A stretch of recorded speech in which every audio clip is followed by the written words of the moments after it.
Division eyabisheshe omuri Banda buri mwaka netaho omukoro gw'okusiima ishomero erikusinga gandi omu bibuuzo by'ekyamushanju kandi kurugiirira ahari mukuru wa Division egi Johnson Kanyomozi entebeekanisa egi egendereire kutunguura eby'obwegyese.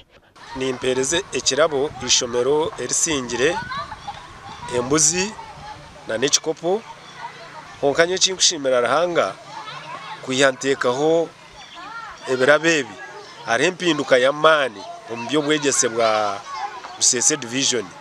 Division egi niyo erikukira kukora kubi wagerageranisa n'ezindi kandi aha amashomero 13 ekatunga abeegi b'eidaara ry'okubanza 40. Buri ishomero omugomborromu rikongera ryakoraho gye kwihaho ababugarama primary school kandi bo bakahingurana bakoraho gye munonga nanisha abantu baterere engaro z'amaani. Amashomero ga challenge nyingi y'ukura kuzeta problem challenge za kwatiro tusorobyo konka eyamane kuteganiza chief business community okora kuboku Kanyomoza kwegekerera abaziire abatari kufayo kuhagira eby'obwegyese n'abatari kufayo kushomesa abaana baabo. Omuziire yaje akamwana yangisho kuleta kai kandi kwa simero kwena kubahereza ebo kushaba eyo omwana tutase kiboko tutera niona bweni uzo dropping isho kore ni omuziire tutamu tukuta kiboko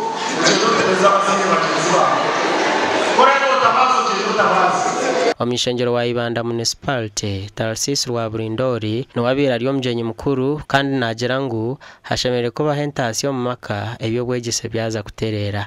Entaasya nicyo kikuru ahubwo omwana yihayo grade akagenda akaza mu shomero kandi rya grade yahanze nabwo itakurugayo takushoma mu byashoma kosi ekurire nyensya yabasa kukwatira hika. Aha Busese Division ya Bisheshe eyina amashomero 13 ga gavumenti kandi rya Bugarama niryo risingira gandi. Gashakwa Timothy Mushabe.